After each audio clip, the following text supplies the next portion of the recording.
Welcome back. It's time for another week of astronomy. We're up to the section of the textbook, at least, that talks about galaxies. So this week we're going to study the Milky Way galaxy, and we're going to learn a little bit about all the different types of galaxies that have been characterized and how they sort of fit together in a semi-coherent model of what's going on. So let me just say a few words about each of these chapters and give you a sense of what I think, at least, are the highlights. So actually, let's go back to the chapter contents. So I think the book does a pretty good job of dividing the discussion of the Milky Way into the four main points. First of all, there's the discovery that we're actually in a galaxy. If you just look up at the night sky, it's not necessarily obvious that our planet is contained in a structure of the size and shape of a spiral galaxy, but it turns out we are. So this first section is about how did we discover that and what makes that a reasonable conclusion. One of the things that I want to point out in particular is this idea of the components of the galaxy. We now know that the Milky Way, the galaxy in which we inhabit, is made up of some spiral arms, which are regions of relative high density and in which new stars are forming. So the spiral arms really represent regions in space where new star formation is happening. The Sun doesn't happen, it's not in the thick of a spiral arm right now, it's kind of out on the outskirts. It's a relatively old star, as stars go. And the other thing is that in addition to the sort of the disk where the spiral arms live, there's this halo, which is a relatively spherical shape that contains the so-called globular clusters. Now, the globular clusters tend to be much older stars. Our Sun is about 5 billion years old. The stars in globular clusters tend to be something more like 10 to 13 billion years old. So these are generally stars that have not yet turned off of the main sequence. So we're talking about probably M-class, K and M-class stars that can live a lot longer, and they tend to be cooler and dimmer, redder in this case. So that's interesting. So that's basically the general structure of what's going on. The other thing that's interesting about these stars is that they are metal poor, which means that they don't have a lot of heavy metals in them. Now, you remember from our discussion of supernova explosions that there were two types. Type 1, which was the carbon detonation supernova. Type 2 was the core collapse supernova explosion, which was produced when a highly evolved star burned hydrogen and then helium and then carbon and silicon and so on, all the way up to iron. And remember that you cannot produce energy by a nuclear reaction that fuses iron. So that means these stars eventually collapse and explode into a supernova explosion. And that process is so energetic that it creates all the heavier metals, gold and silver and so on. And so all of those elements are created, those heavy metals are created in very massive stars that die in a supernova explosion.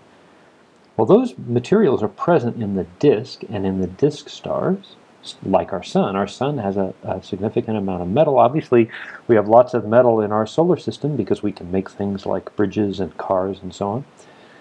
And those materials would not exist in our solar system if it were not for the fact that our solar system is made of recycled material. So in the disk of the galaxy where the new star formation is happening, there are all these heavy metals and heavier elements that are produced in these supernova explosions. But in the halo, there appear to be very limited metals. So the stars in the halo, these so-called globular clusters, these so-called population 2 stars. The population 1 stars are all in the disk. The population 2 stars have very little metal, and those guys live in the halo. And there's more in the chapter about that. But so two important points. One is The reason we exist as living creatures in our solar system is due to the fact that our solar system is made of recycled material.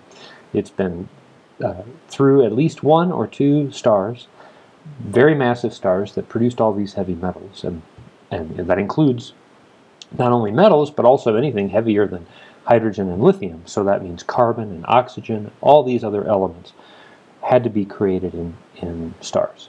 So that's fascinating. Let's go back to the contents here. The business of forming spiralars and what they are, I sort of already talked about those guys. There are several theories about how the galaxy formed and how it evolved. I'd like you to look at those guys. I'm not going to tell you a lot about that because it's an interesting story and I don't want to ruin it. Then the other thing is, of course, the nucleus of the galaxy, and the major discovery that the nucleus of most galaxies apparently contains a supermassive black hole. So there you go. Let's talk about Chapter 13.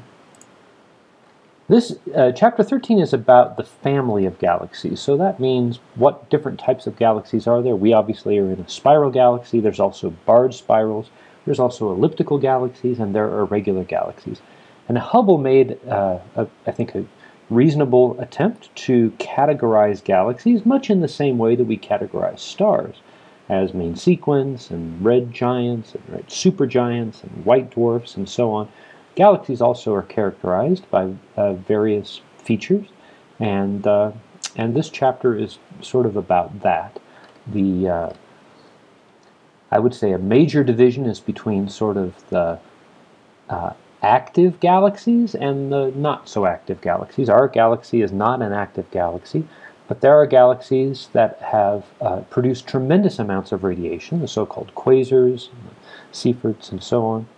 And these guys, it turns out, at least one point of view is that these guys are galaxies like our own, but at an earlier point in their evolutionary history. You realize that as you look at galaxies from a distance, what you're seeing is the galaxy as it was when the light that you're measuring now arrived. Well, when the light that you're measuring now was produced was in the past. So looking at a distant galaxy is a little bit like looking through a time machine, because you're not seeing the galaxy as it is now. You're seeing it as it was when the light that you're measuring was produced, which can be very far in the past. If the galaxy is 1 billion light years away, then you're looking at 1 billion years ago, and so on. The other major point is this notion of measuring the mass of a galaxy. So far, we've measured the mass of Jupiter by studying its moons. We measured the mass of an extrasolar planet by looking at its motion. You can also measure the mass of a galaxy by looking at the motion of the stars in the galaxy about the galactic core.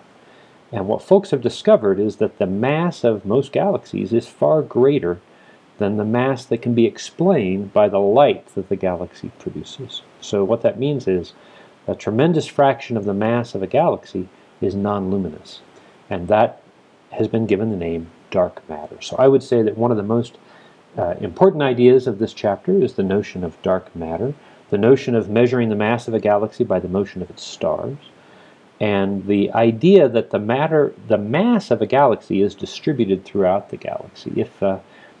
If the mass was all in the core, then the stars orbiting the core would go more and more slowly as you move away from the core. But that's not what people measure. What they measure is that the speed of stars as you move away from the core doesn't change that much. It stays about the same. And what that means is there must be a tremendous amount of mass distributed throughout the volume of the galaxy.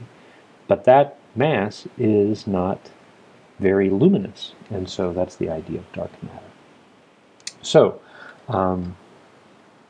that's basically all there is to it. I encourage you, of course, to read all the sections of the chapter. And if you have questions or concerns, please ask. I guess the last point is that the project for this week is the Mythbuster project. And let me go ahead and pull that guy up. It's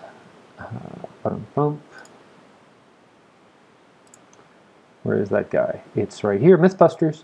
So you can look at that.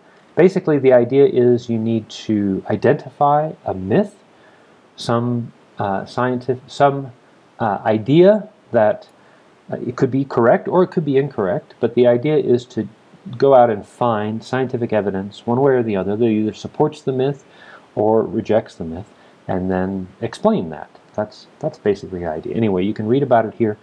I've decided, based on the difficulty people are having completing these projects, that this will be the last project. So this project will be due on June 25th.